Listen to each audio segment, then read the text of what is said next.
Sekar Pocung Laras Slendro Pathet Sanga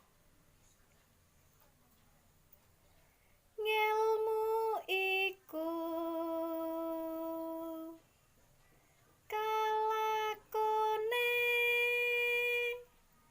kanthi laku lekase lawan kas tegese kas nyantosani